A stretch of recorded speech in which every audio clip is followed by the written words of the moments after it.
Hey everyone, before I get started, I just want to remind you that if you like my content, hit that like button, subscribe to my channel, and then join the Militia Man and Crew Patreon community by clicking the link in the caption. Hey, good evening everybody. Militia Man and Crew here again tonight. It's Monday. I hope everybody had a great weekend. I know I did. It was phenomenal. So listen, hey, there's some news out today, for instance, that we should talk about. It says here that they're going to resume sessions tomorrow, which is Tuesday. They are the most prominent adjustments in the budget, and that's part of it. So that's the name of the article too, by the way. It says the session will also include 3 laws. Okay, so it wasn't just one, but it says the ones that I'm interested in, and you might be as well, is the Third Amendment will be the federal budget law for the fiscal years 2023, 2024, and 2025. We've been talking about that, and we've been waiting to see what they have to say about it. I think there's obviously a component of it is going to be towards oil and gas law. I think it's Article 12 and Article 13. But anyway, it says they're talking about the budget law will include the amendment approved by the Council of Ministers. So it's already been approved in the past by the Council of Ministers. That's the COM. At the beginning of November to Article 12, 11, and 12C. So it says 1211C of the tripartite budget law number 13 of 2023. You guys can go ahead and do your own research on that. Okay. It says Al Hindi says the approval of the amendment of the Council of Ministers represents important steps towards achieving justice and transparency in the management of shared oil resources. I think we all realize that there's going to be some costs associated with it. There's going to be amounts that are going to be leaving the country through pipelines, etc. And so they're going to have extraction costs. And then they're going to have distribution costs, all that stuff. So they have to take that into consideration, and I think that's part of the amendments. It says the amendment includes several main items aimed at regulating the adjustment of the cost of oil production and transportation. The Federal Ministry of Finance compensates the Kurdistan region for their what they deserve. The government for the cost of production. So the government, regional government needs cost of production, transportation. They need that according to a mechanism based on the calculation of fair guest costs for each oil field separately. So, but when they say guest, I'm not sure the translation on that, but I do believe that they have a professional company, entity that they have agreed upon to have them analyze what's fair, because they have to estimate it. They can't tell you oil fluctuates every single day, up, down, up, down. So they have to have some sort of a mechanism in place.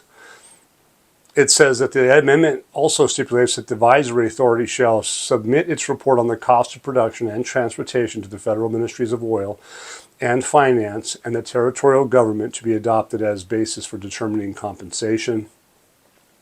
And basically what I have here is that the HOR will be talking about this amendment and when it started, when it was to be arriving. It says that it's been a long time coming, and it's a very important law, and it's involved, it's going to be affecting a lot of people. And I think when they talk about the outcome, if it's fair and if it's justified, that's going to be great. And why? Because it sounds to me like the way the new system is going to work, it's going to have transparency for the people, and they're going to be able to know where the money is coming and going. And I think that's a good thing. There's like numerous other little things that are going on with Iraq in the terms of the legalities, the laws, what's going on in the HOR. All of these things, a lot of things are very controversial. So anyway, this particular article is talking about Mohammed Shamari. He's called for the extension of the legislative chapter for 8 more sessions, which he says that some of these are controversial and others need to pass to service the people. So this article is just interesting, is because, you know, they always seem to want to muddy the waters a little bit, but they're talking about having additional extensions, if you will, for certain laws. What they're trying to say here is that they're doing laws that will need to be done in importance and for the citizens. And I think that's what their focus is. So I'm not too worried about them jumping to conclusions, but the controversial laws entered into one basket are the personal status law, general amnesty law, popular mobilization law, and in addition to these laws, they exist in the inclusion of parliamentary committees, including the Security and Defense Committees, the readiness of intelligence services law, diplomatic passports, in all of these types of things. Some of these things, they can be postponed because they're just not quite ready to go, as far as I can tell.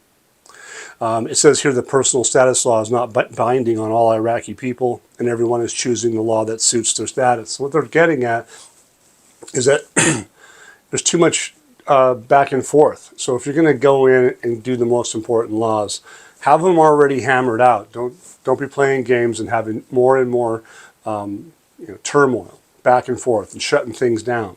Okay, that's what they're getting at. And he says that I think there's the utmost importance of the subject of the federal budget for 2025 and its end for the next fiscal year.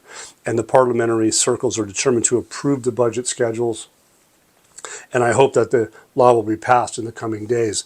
Well, they're going to have this 2023, as we already said, 24, 25 budget schedules, hopefully 2023 and 2024, prepared with their amendments to be able to do the 2025. And so let's see how these guys, how they roll. But those articles that are in those amendments have already been voted on, like they said, for the costs, etc., for the oil from the Kurdistan region and all that. So that's going to be powerful. So tomorrow's going to be a big day. So let's see how it rolls out tomorrow. I think the court, or not the court, but the House of Representatives starts at about 11 o'clock in the morning. I think they dilly-dally around for about an hour, usually. By the time everybody's sat and seated, there you go. So sometime around noon tomorrow, Baghdad time, they're going to hopefully put the hammer down and get things done.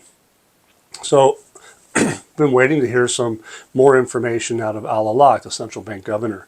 Here's Al-Alaq. The monetary situation in Iraq is excellent, and our reserves support the stability of the exchange rate. It says the governor of the central bank, Alaq, confirms today, Monday, the monetary situation in Iraq is very excellent, noting that the increase in the volume of the reserves enables us to support the exchange rate and achieve monetary stability. That's pretty powerful language from Alaq. He adds in a press statement that the central bank is distinguished by its ability to respond to providing the country's needs for currency, indicating the foreign transfers for trade purposes are proceeding smoothly after the implementation of this new system that they have in place.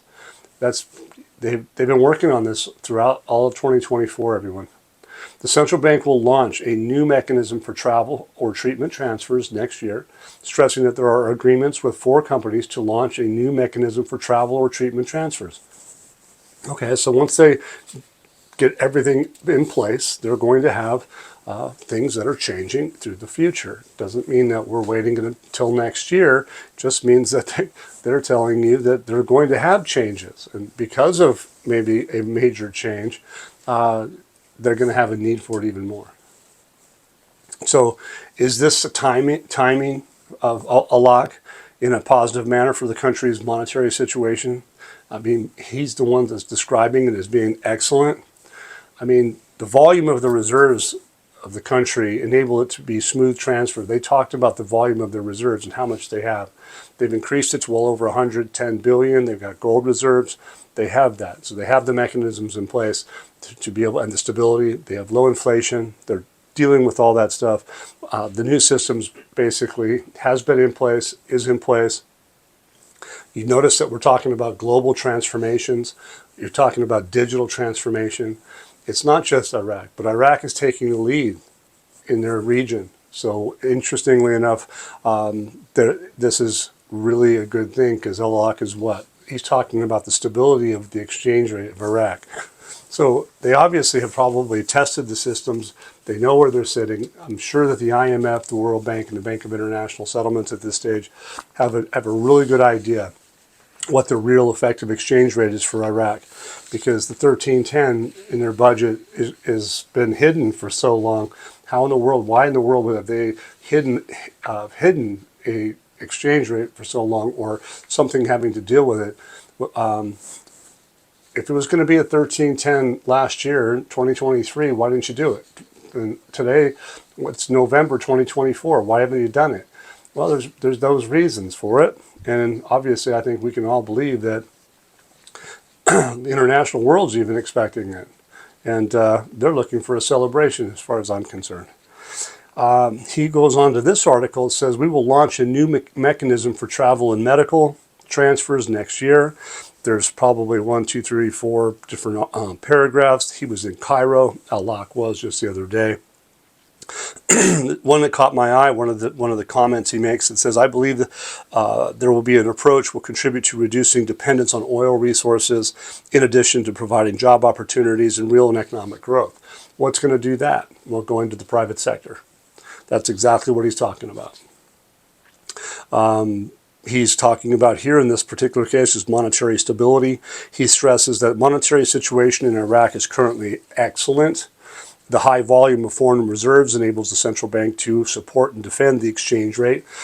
Key words right there, you guys, defend the exchange rate. So when they go into the open market and they bring out a real effective exchange rate, they're going to defend that exchange rate. Okay.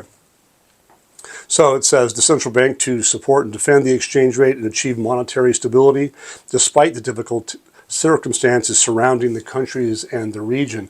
So there's an expectation there's going to probably be some of those things they called shocks before, but there's also going to be some difficulties because of trade imbalances probably. But hey, the country's got to do what they got to do the way that they do it for the best of their country of Iraq. And yes, other countries have been forewarned. For instance, Egypt, if you remember the other day. We talked about that.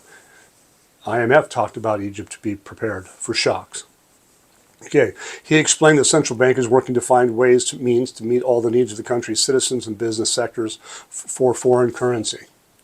Al-Laq is going on to say, whenever the conditions and factors necessary for transfer operations or demand for foreign currency are available, the central bank is ready to deal and with this demand without any fears or concerns, which contributes to maintaining the stability. So in other words, they're calm, cool, and collect. We got it covered.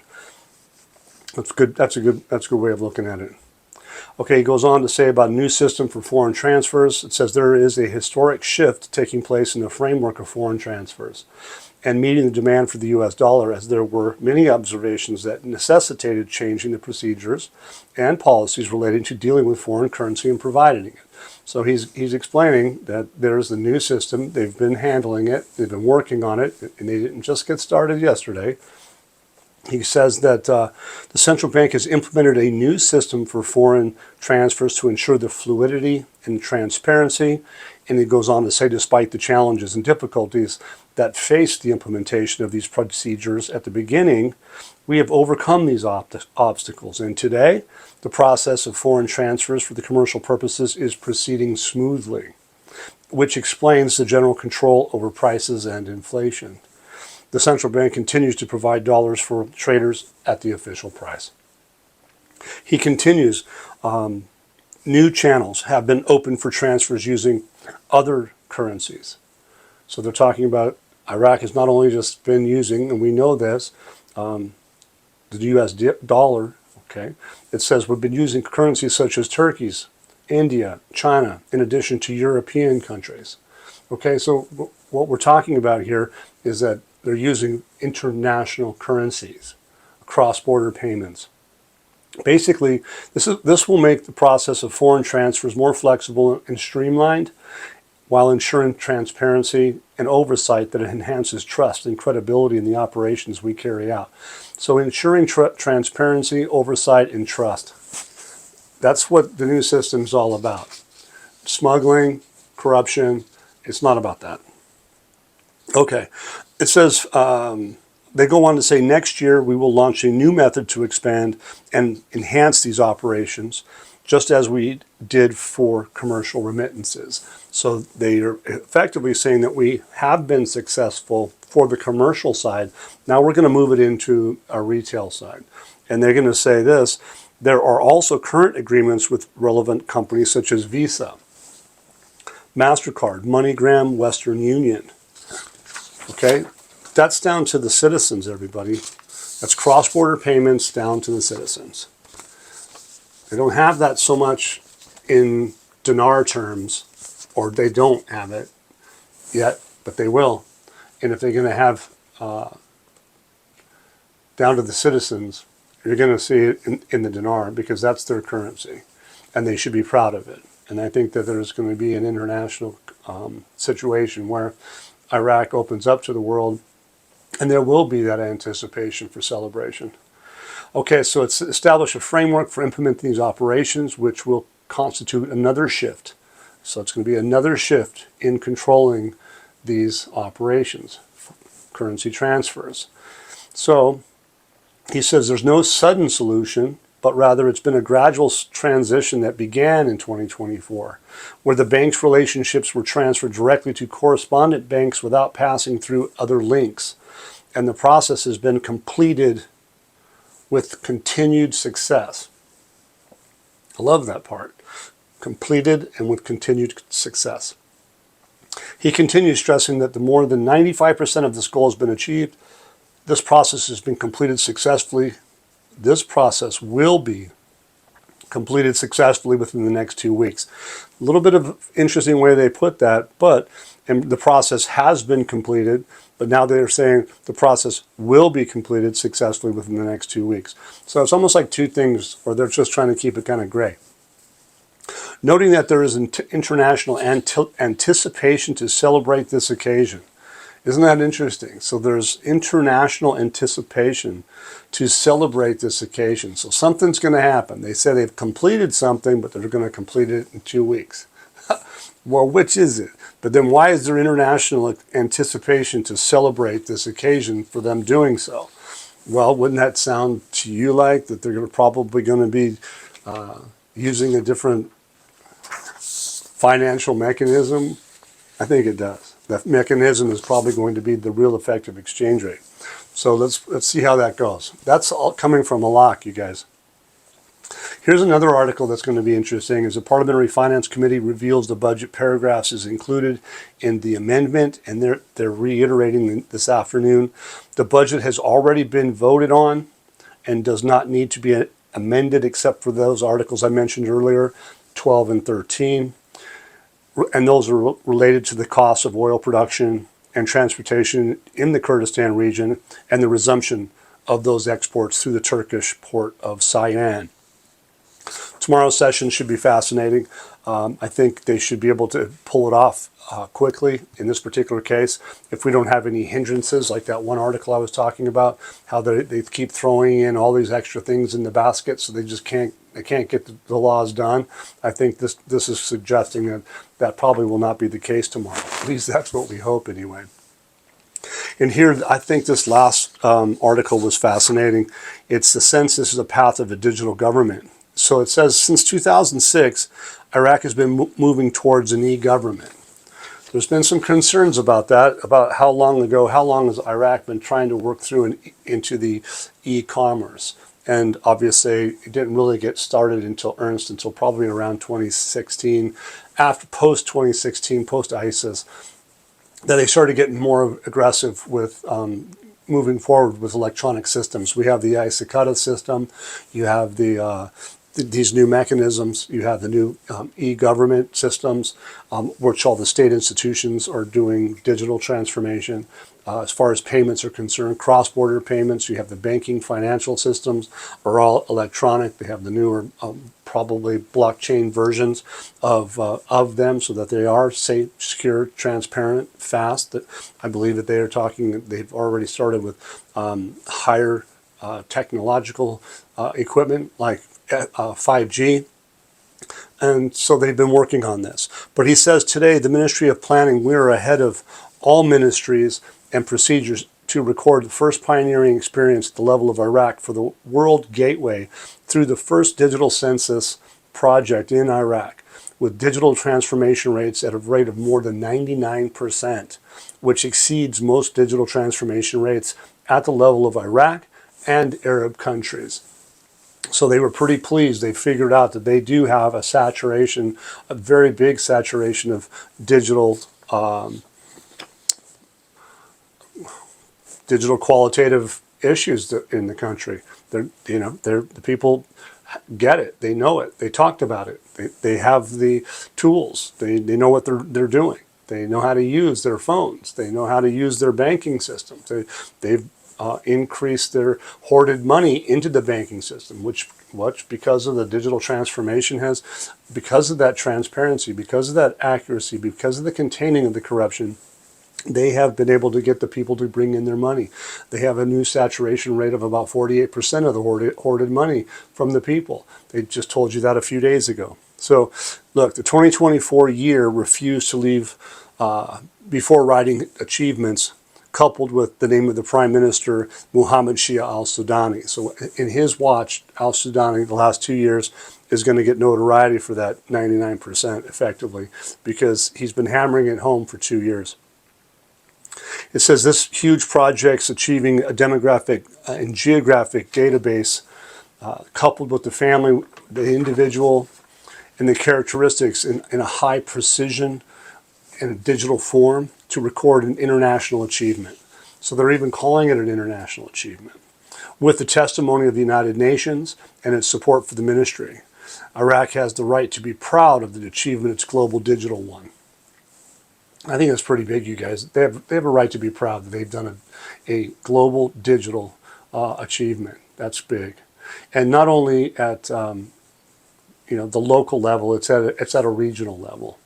Every Iraqi family now has a digital geographic location in the digital world, and the repercussions and results of the population census that will be reliable in the world, and one of the most important indicators of spatial development.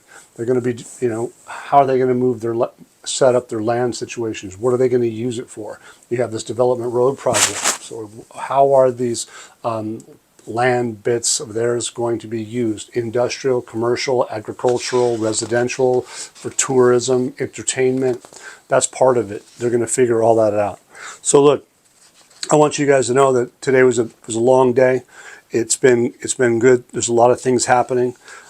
Just remember one thing, that Al-Alaq has basically came out and talked about certain things, and those things were what?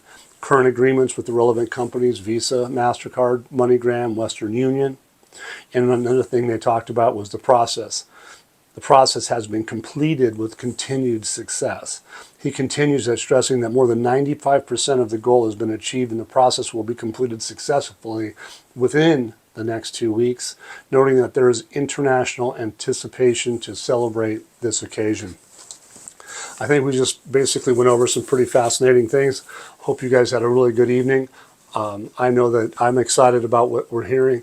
I see that the cogs of this wheel are moving quickly, and hope you enjoyed. Please, if you like the content, hit the subscribe button, hit that like, and of course, thanks you guys all, even today, for your financial support, and PayPal, Zelle, Venmo that you use all successfully. We appreciate it so much. Have a great day. Once again, guys, don't forget to hit that like button if you like this content, subscribe to the channel, or join us at the Militia Man and Crew Patreon community for even more exclusive content. You can also donate to this channel by hitting the links in the banner to help keep this page up and running. Your generous support is greatly appreciated, as always. Much, much appreciated. Thank you so much, and have a great day.